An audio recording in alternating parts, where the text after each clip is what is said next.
ካላዳነ ታዲያ አደጋ ውስጥ ነው። ያቺ ቤሪ ተብያች ወይ አታምሮ ያታፈር።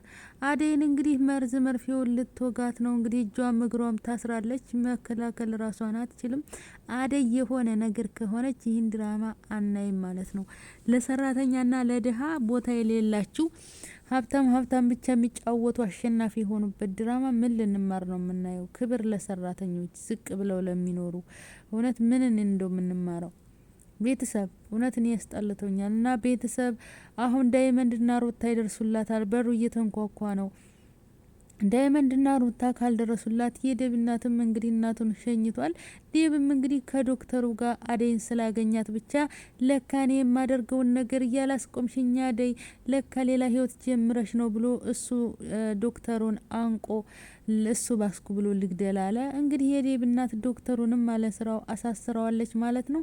አደይ ገገማነሽ እንደው አይገባሽም። ዛሬ አንቺም ማናደሽናል ማለት ነው። ዶክተሩን ሊረዳሽ ሲሞክር ዶክተሩን ገፍትረሽ ባትሄጂ ተዶክተሩ ጋር አብረሽ ቆይተሽ ብትሆኚ ይሄ ሁሉ ባልደረሰብሽ ነበረ። እሱም ባንቺ ምክንያት እስር ቤት ይማቅቃል ማለት ነው።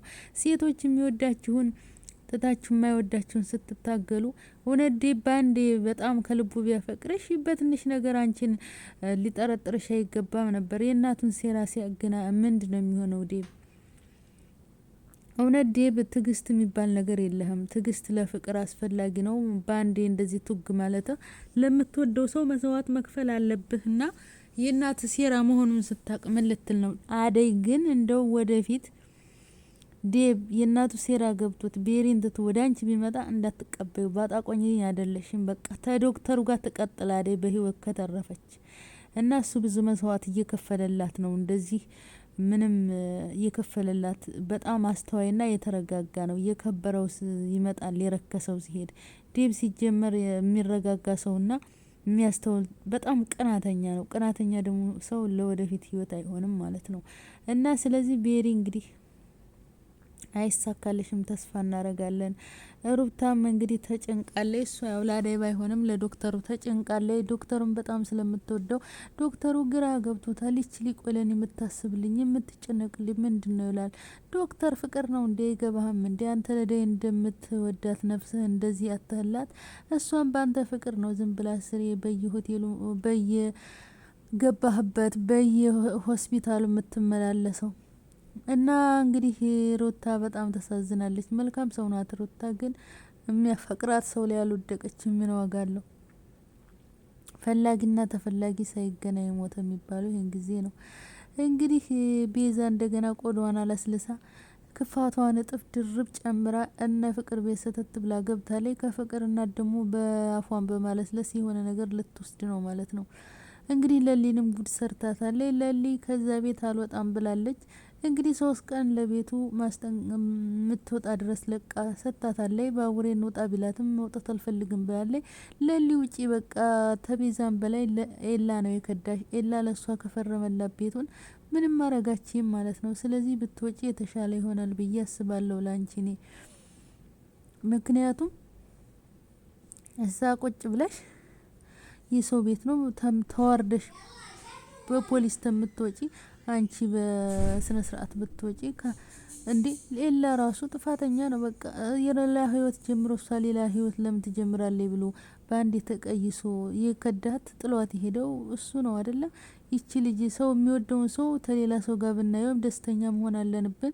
የምንወደው ሰው እኛ ብቻ ደስተኛ እንሆን፣ እሱ እንዲያለቀሰ ሁሌ ከኛ በታይ ሆኖ ይኖር ይባላል እንዴ? ኤላም ሲጀምር አይወዳትም ለሊን ማለት ነው። ቢወዳት ኖሮ የእሷን ውድቀት ዛሬ ፍቅረኛ ይዛ ደስተኛ መሆኗን ይፈልገው ነበር። ምክንያቱም እሱ ስለከዳት እና ጸጸት ራሱ ቢሰማው ይህን አያደርግም ነበር። ስለዚህ ኤላ ሲጀመር እንደማይወድሽ አረጋግጠሻል። ለቤዛ ቤቱን ሲያዛውርላት አሁን ጥለሽ ውጪ በቃ የሰው ነው። ተማይወድሽ ላይ በህይወታችሁ መጥተው የሚሄዱ ወንዶች እውነት ስለማይሆኗችሁ ነው። የሚሆናችሁ እንደናንተ ያለውን ፈጣሪ ተናንተ ያወስድባችሁ።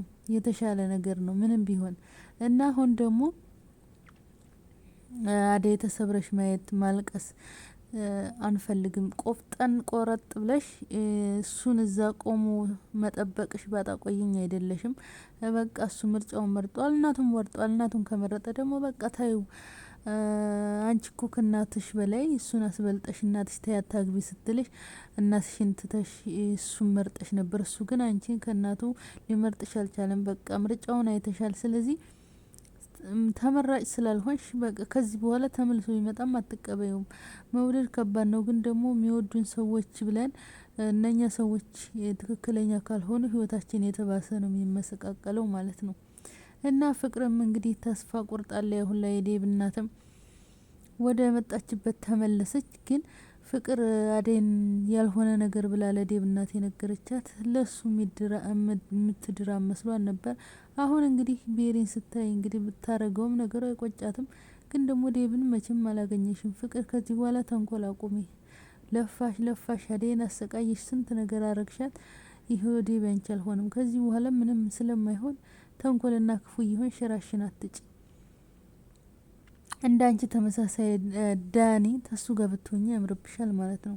ቤሪ የምታለቅሽበት ቅርብ ነው። ዛሬ ዳይመንድ አንጀቴን ነው የራሰኝ። እንግዲህ ቦርሷን መንጭቆ ተስልኳ ጉድ ሰርቷታል። ትትመናቀር የእጅሽና ያገኘሽው ማለት ነው። ለሊ እንግዲህ ተደናግጣለች።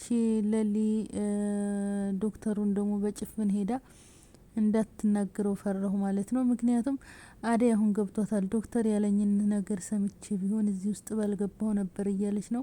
ግን ደግሞ አሁን ላይ ለሊ አደይን ካላገኘቻት ለምን እዛ ሄደ? ምን ይስራል ዶክተሩ ሆቴል? ወጥመዱ አልገባትም ለሊ ላርሱ ማለት ነው። ዴብና አደይን ያለያየ መስሏት ነው። ግን አሁን ገብቷታል አደይ። ግን ደግሞ ለሊ ስላልገባት አሁን ለማንኛውም እንደምንም አደይን ተዳነች በነሩታ ከደረሱላት ዶክተሩን ታስፈታውና ከዛ ከዶክተሩ ጋር አብረውቱን በቃ ዴብን ትተው እርግፍ አርጋ አይጠቅማትም።